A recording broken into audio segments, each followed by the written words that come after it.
बहुत समय पहले की बात है। एक समृद्ध और सुंदर राज्य था जिसका नाम था सूर्यगढ़।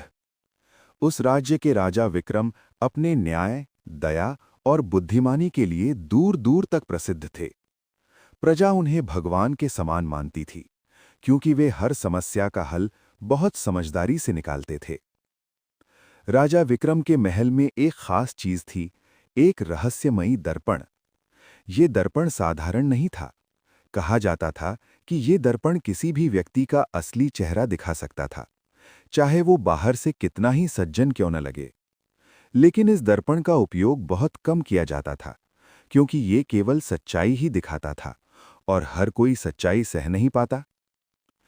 अगर आप वीडियो पर नए हैं तो वीडियो को लाइक कर दें और चैनल को सब्सक्राइब कर दें, ताकि आप और भी अच्छी अच्छी वीडियो देखने को मिले।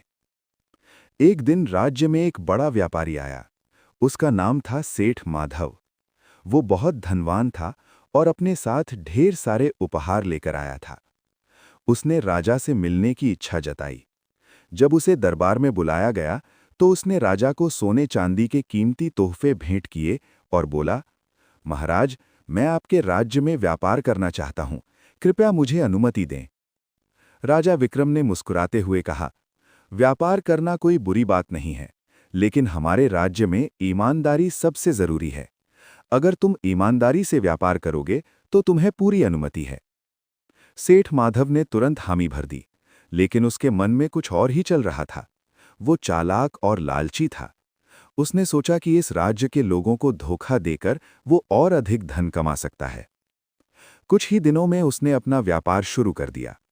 शुरू में वो सही कीमत पर सामान बेचता रहा, लेकिन धीरे धीरे उसने मिलावट करना शुरू कर दिया। वो अच्छे सामान में खराब चीजें मिलाकर बेचने लगा और लोगों से अधिक पैसे वसूलने लगा। धीरे धीरे प्रजा को संदेह होने लगा। कई लोग बीमार पड़ने लगे और बाजार में शिकायतें बढ़ने लगीं। आखिरकार ये बात राजा विक्रम तक पहुंची। राजा ने तुरंत सेठ माधव को दरबार में बुलाया। जब वो आया तो राजा ने पूछा, माधव, तुम्हारे खिलाफ कई शिकायतें आई हैं। क्या तुम लोगों को मिलावटी सामान बेच रहे हो?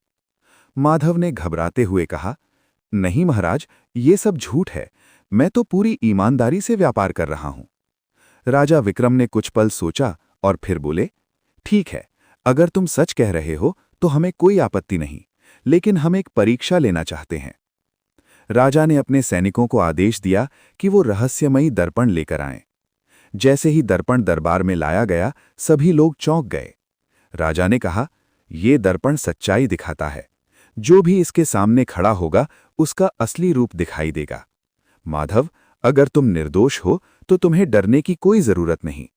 माधव के चेहरे पर पसीना आ गया, लेकिन अब उसके पास कोई रास्ता नहीं था। वो धीरे धीरे दर्पण के सामने खड़ा हो गया। जैसे ही उसने दर्पण में देखा, उसका चेहरा बदल गया। बाहर से वो एक सभ्य व्यापारी दिख रहा था, लेकिन दर्पण में उसका रूप एक लालची और धोखेबाज व्यक्ति के रूप में दिखाई दे रहा था। पूरा दरबार सन्न रह गया। प्रजा को सच्चाई का पता चल गया। राजा विक्रम ने गंभीर आवाज में कहा, माधव, अब सच सामने आ चुका है। तुमने हमारी प्रजा के साथ धोखा किया है। इसका दंड तुम्हें जरूर मिलेगा। माधव रोने लगा और बोला, महाराज, मुझसे गलती हो गई, कृपया मुझे माफ कर दीजिए। मैं अब कभी ऐसा नहीं करूंगा। राजा विक्रम ने कुछ देर सोचा और फिर बोले, हम तुम्हें एक मौका देंगे, लेकिन एक शर्त पर। तुम्हें अपने सारे मिलावटी सामान को नष्ट करना होगा और जिन लोगों को तुमने नुकसान पहुंचाया है उन्हें मुआवजा देना होगा। अगर तुमने फिर से ऐसा किया तो तुम्हें कड़ी सजा दी जाएगी। माधव ने तुरंत शर्त मान ली। उसने अपनी गलती सुधारी और ईमानदारी से व्यापार करने लगा। इस घटना के बाद पूरे राज्य में ये संदेश फैल गया कि सच्चाई से बड़ा कोई धर्म नहीं होता। राजा विक्रम का न्याय और भी प्रसिद्ध हो गया। समय बीतता गया और सूर्यगढ़ राज्य खुशहाल बना रहा।